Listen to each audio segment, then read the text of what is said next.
box for her as a gift. It would have meant breaking open the old one, splintering the highly polished wood she loved, so she was glad when he forgot. Eventually, as the summer came, she decided she must put aside any sentimentality and break into the box so she could see the pictures again.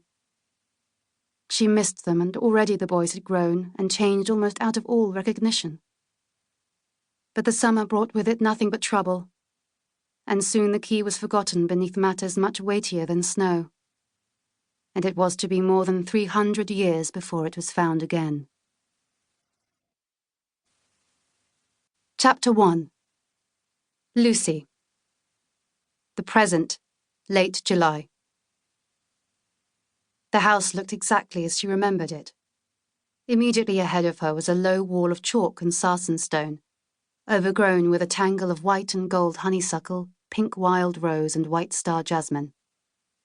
Tall pink hollyhocks bent confidingly close towards one another, almost blocking the little wooden gate. Beyond that, a path of irregular flagstones cut across a wide lawn. Almost a meadow because the grass was so long and dotted with wildflowers, up to the pale green painted door, which nestled beneath a flat porch. The windows were regular too, 2 of them set on each side of the entrance, their Georgian casements reflecting a gleam of lamplight within. Gunpowder Cottage. The pale cream of the chalkstone walls, burnished honey gold in the late, low sun, gave the house a timeless, ethereal appearance, as though it had been settled in the landscape forever. Lucy could almost hear the centuries whispering to her. It was a beautiful place, but she'd rather be almost anywhere else in the world right now. "It's the perfect place for you to have a break," her sister Cleo had said warmly, when she had rung to tell Lucy that she had arranged it all. "I've spoken to Aunt Verity and cleared it with the lettings agency. They're not taking bookings at the moment because there's some major work being done in the gardens. Aunt Verity did mention she might be heading back from Australia in a few weeks, but for now, the place is all yours." Lucy hadn't replied because there were tears crowding her throat. Tears of combined guilt, gratitude, and frustration. When she failed to speak, Cleo had continued breezily. "You don't need to worry about a thing, Luce. All you have to do is rest." "Right," Lucy had said. Then, thinking this sounded ungrateful, "Thank you, Cleo. You're a star." "I know you're not used to taking it easy," Cleo said, a hint of reproach in her voice.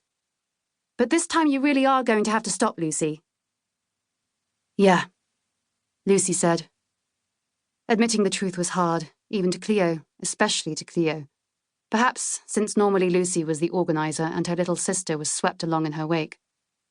She could hear the subtext in Cleo's words, the echoes of friends and family. Poor Lucy, she's such a workaholic, so driven. No life outside of her music. What will she do now?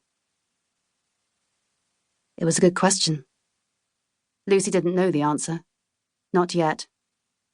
She hadn't even really accepted the reality of it yet. How a month of pneumonia, and the complications that had followed it, had ended her musical career so brutally. Her entire life plan had been derailed by a jumped-up flu virus. "New talent, Lucy Brown, lights up the Barbican Concert Hall," one review had said, a week after she had been hospitalized. "The new Benedetti," another raved. "Full of promise. We can't wait to hear more from the London Gala Orchestra's new star." But there would be no more violin solos, and the critics would forget her soon enough, because there was always someone else coming up through the ranks. Meanwhile, she had to get over it and get on with her life. Lucy set her hand to the latch of the gate. The now familiar twinge of pain shot up her arm, and she gritted her teeth against it. The illness had left her with a legacy of fatigue, aching joints and muscles, breathlessness, a whole shopping list of problems that were unfamiliar and exhausting.